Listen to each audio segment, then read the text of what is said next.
সামন্ত, হরিপদ সামন্ত, হরিপদ সামন্ত, হরিপদ সামন্ত, হরিপদ সামন্ত, হরিপদ সামন্ত। তুমি তুফান? হ্যাঁ, নতুন এন্ট্রি। আর আমি কে নিশ্চয়ই বলার দরকার নেই, এরা বলে দিয়েছে। হরিনামটা শুনলাম। হ্যাঁ, ভেতরে চলো, আরো কিছু শোনাবো। এখানে দাঁড়িয়ে শোনার না, সব কথা তো সবার সামনে বলা যায় না। আপনার এই চ্যাংকাদের কাছে তো শুনেছেন কি এই বস্তিতে ঢুকতে গেলে পাসপোর্ট আর ভিসা দুটোই চাই। আছে তো, পাসপোর্ট ভিসা দুটোই আছে। তোরা দাঁড়া। হরিপদ সামন্ত, হরিপদ হরিপদ বসুন। হরিপদ সামন্ত। বলুন, কি বলতে চান? লেলিন পড়েছো? কার্ল মার্কস, রামমোহন বিদ্যাসাগর পড়েছি। তারা নিশ্চয়ই জানো ওরা কি করেছে। পারো না তোদের রেকর্ড ভাঙতে? পারবে? এই যে এসে একটা লাফড়া করলে, পার্টি ছেলে হলে তো কিছু হতো না, কিন্তু এই পার্টি ছেলে নও। পার্টি ছেলে না হলে কি হবে? কিচ্ছু হবে না যদি আমি তোমার কাঁধে হাতটা রাখি।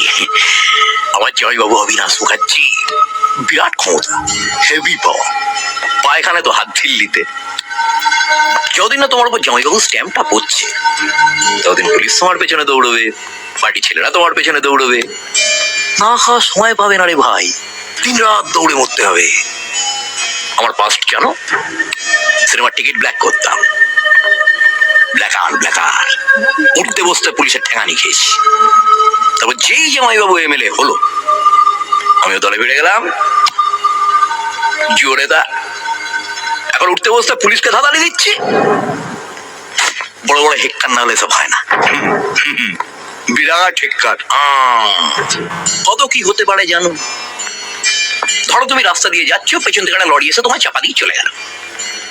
না, হবেই বলছি না, হতেও তো পারে। বা ধরো তুমি নাসিরের দোকানে বসে চা খাচ্ছ, বাচ্চারা ছেলে এসে বসলো, মাথায় বন্দুক ঠেকিয়ে ঘোড়াটা টেনে দিল। হবেই বলছি না, হতেও তো পারে। বিরাট খেলা, সাপ লুডো। কে কখন মইবে, উপরে উঠে যাবে, কে কখন সাপের মুখে পড়বে কেউ জানে না। না লেলিন, না মার্কস, না রামমোহন বিদ্যাসাগর। তাই ওদের মতবাদের সঙ্গে আমার মতবাদটা মেলে না। আমার মতবাদ আলাদা। চারানার কীর্তন, বারোয়ানার দক্ষিণা। বোঝা গেল? দক্ষিণার ব্যাপারে পরে আসছি, আগে কীর্তনটা বলি। এই কলোনিটার তলে তলে বিক্রি হয়ে গেছে। এখানে একটা বিয়ার ফ্যাক্টরি হবে, এদের উচ্ছেদ করার সময় লাফড়া হবে। সেটা তুমি সামলাবে, পার্টি সামনে আসবে না। বদলে পার্টি তোমার একটা থাকার ব্যবস্থা করে দেবে, আর লাইফ টাইম মেম্বারশিপ।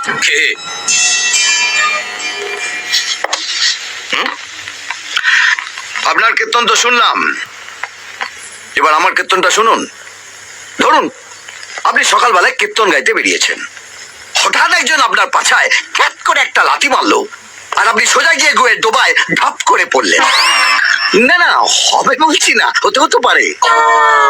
ধরুন না আপনি আমাকে আদর করে বাড়িতে খেতে দিলেন, লুচি, আলুর দম, টমেটোর চাটনি। আমি লুচি আলুর দমটা খেলাম, কিন্তু টমেটোর চাটনিটা খেলাম না। তার বদলে আপনার ওই পচা টমেটোটা পায়ের নিচে পচ করে দিলাম, আর টমেটোর বিচিগুলো পক করে বেরিয়ে এলো আমার। না না, হবে বলছি না, হতেও তো পারে। আচ্ছা, কি বলতে চান কি আপনি? এবার দরজাটা বন্ধ করি, কীর্তন হবে, খোলকার তাল বাজবে না।